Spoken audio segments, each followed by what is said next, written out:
Kisah Nabi Sulaiman alaihi salam. Kisah ini disebutkan dalam Al-Quran, surat An-Naml ayat 16 hingga 44.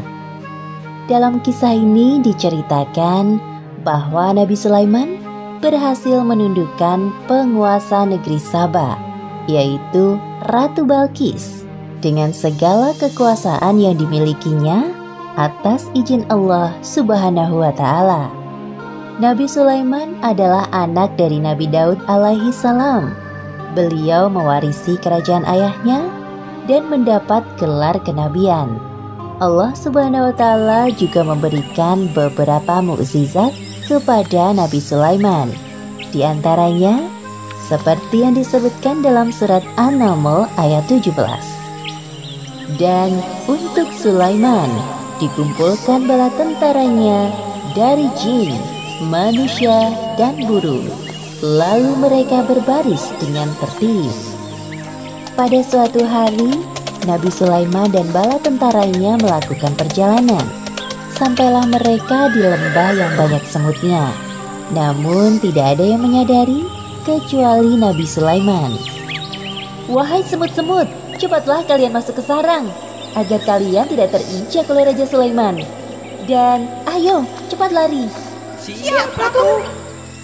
Mendengar seruan Ratu Semut kepada anak buahnya, Nabi Sulaiman tersenyum dan menghentikan langkahnya. Kemudian mereka menunggu rombongan semut itu berbondong-bondong masuk ke dalam sarang. Sebelum melanjutkan perjalanan, Nabi Sulaiman memeriksa tentaranya satu persatu. Ketika sampai di bangsa burung, Nabi Sulaiman merasa ada yang kurang. "Mengapa aku tidak melihat Hudhud? Apa dia tidak ikut dalam perjalanan kali ini?" "Wahai Raja Sulaiman, sebenarnya tadi Hudhud terbang bersama kita. Namun sekarang dia menghilang entah kemana." "Kemana perginya Hudhud? Awas saja dia datang tanpa membawa alasan yang masuk akal. Akan aku hukum dia nanti." Untungnya, tak lama kemudian, burung Hudhud datang. "Dari mana saja kau, Hudhud?" "Maafkan hamba karena pergi tanpa izin, wahai Raja Sulaiman. Namun sebelum menghukumku, sudikah engkau mendengar kabar dariku terlebih dahulu? Mungkin engkau belum pernah mengetahui tentang ini." "Perihal apa itu, wahai Hudhud?" "Jadi sebenarnya di tengah perjalanan tadi, hamba tertinggal dari rombongan, terbang berputar-putar sampai akhirnya terdampar di suatu negeri bernama Saba. Negeri itu dipimpin oleh seorang perempuan. Namun sayangnya, hamba melihat ratu dan kaumnya sedang menyembah matahari, bukan Allah Subhanahu wa Ta'ala." "Apakah perkataanmu ini dapat aku percaya? Kau tidak sedang mencari-cari alasan agar lolos dari hukumanku, bukan?"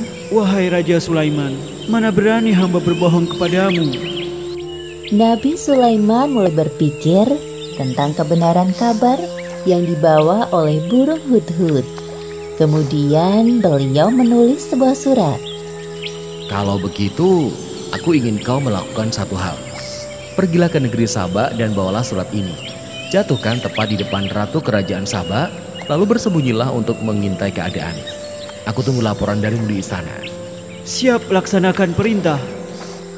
Terbanglah burung Hudhud ke negeri Saba dengan membawa surat Nabi Sulaiman.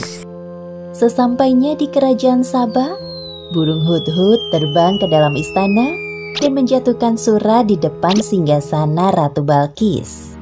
"Hah? Sebuah surat? Dari siapa ini?"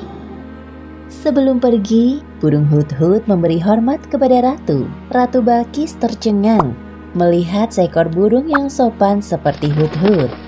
Sepertinya surat yang dibawa burung itu dari orang yang hebat. Apa ya isinya? Ratu Balqis penasaran. dan langsung membaca isinya. Ternyata surat tersebut dari Raja Sulaiman. Dengan menyebut nama Allah yang Maha Pengasih lagi Maha Penyayang. Aku Sulaiman, utusan Allah. Aku mendengar bahwa ratu dan rakyat negeri Saba menyembah matahari. Sebagai utusan atau Nabi Allah, aku ditugaskan untuk mengajak kalian menyembah Allah. Segeralah bertobat sebelum datang kemurkaan Allah atas perilaku kalian, atau aku akan menundukkan kerajaan Saba. Selesai membaca surat itu, Ratu Balkis mengumpulkan para penasehat kerajaannya. Wahai para penasehatku, aku mendapatkan surat dari raja bernama Sulaiman. Bacalah surat ini dan katakan pendapat kalian. Ratu Balkis memberikan surat dari Raja Sulaiman kepada para penasihatnya. Setelah membaca surat, raut wajah mereka tampak marah. Jadi, apa pendapat kalian mengenai isi surat ini? Sepertinya Raja Sulaiman mengajak kita untuk berperang. Kita jangan mau tunduk kepadanya. Jika kita tidak mau menuruti perintahnya, pasti dia akan memerangi kerajaan Saba. Namun jangan khawatir wahai ratu, pasukan kita siap jika harus berperang melawannya. Yang hamba pernah dengar, beliau adalah seorang raja yang memiliki kekuasaan tidak terbatas. Manusia, jin, dan bangsa burung tunduk kepadanya. Semua keputusan kami serahkan kepadamu, wahai Ratu Balkis. Ratu Balkis mulai berpikir bagaimana cara menghadapi Raja Sulaiman. Ia tidak mau bertindak gegabah, apalagi musuhnya kali ini bukan orang sembarangan. Wahai penasehat, aku ada ide. Besok aku akan mengirimkan hadiah yang banyak dan mewah untuk Raja Sulaiman. Kita lihat tanggapannya. Siapa tahu beliau berubah pikiran. Keesokan harinya, utusan Ratu Balkis berangkat menuju istana Raja Sulaiman di Palestina sambil membawa hadiah yang banyak dan mewah. Sesampainya para utusan Ratu Balkis di hadapan Raja Sulaiman, Aku tidak perlu semua hadiah-hadiah ini. Apa yang Allah SWT berikan kepadaku lebih dari semua ini.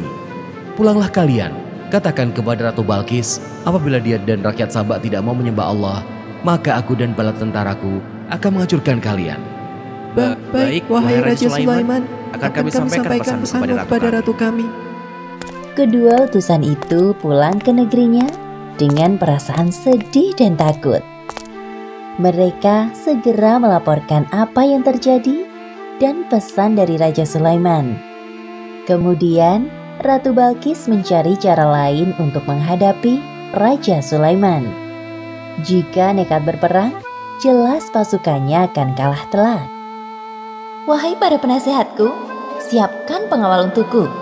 Aku harus turun tangan langsung kali ini untuk menemui Raja Sulaiman. Siap, wahai ratu. Tak jauh dari istana, tampak burung hut-hut mendengar percakapan mereka. Ia segera terbang ke Palestina untuk melaporkan apa yang didengarnya kepada Raja Sulaiman.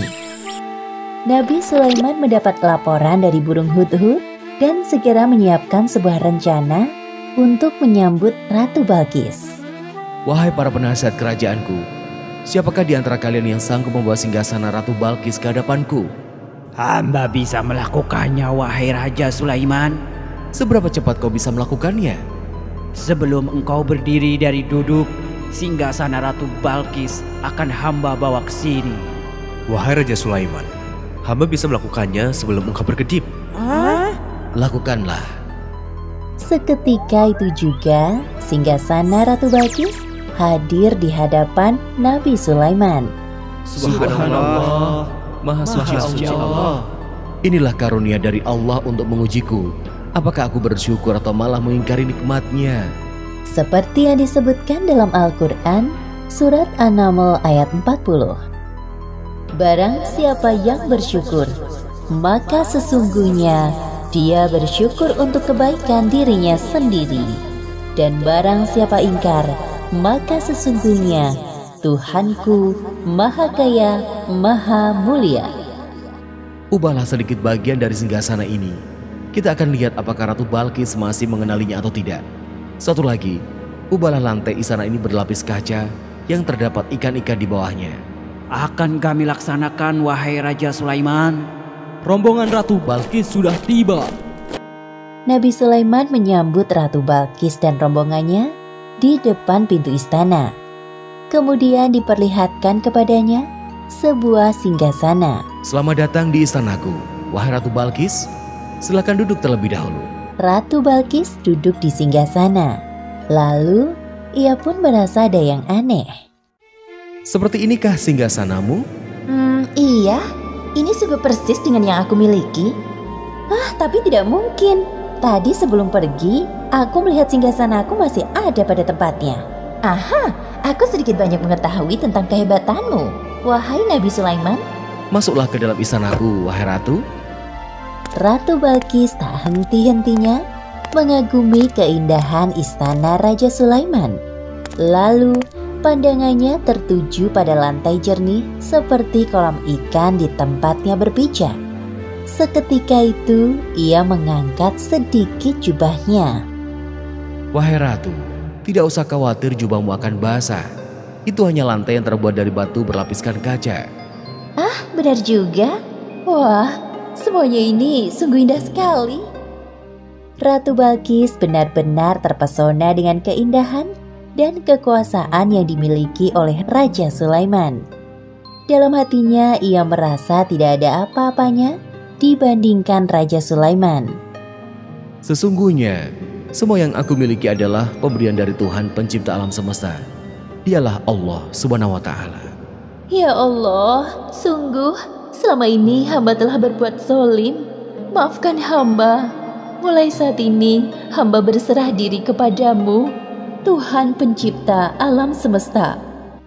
Demikianlah akhir kisah Nabi Sulaiman alaihi salam.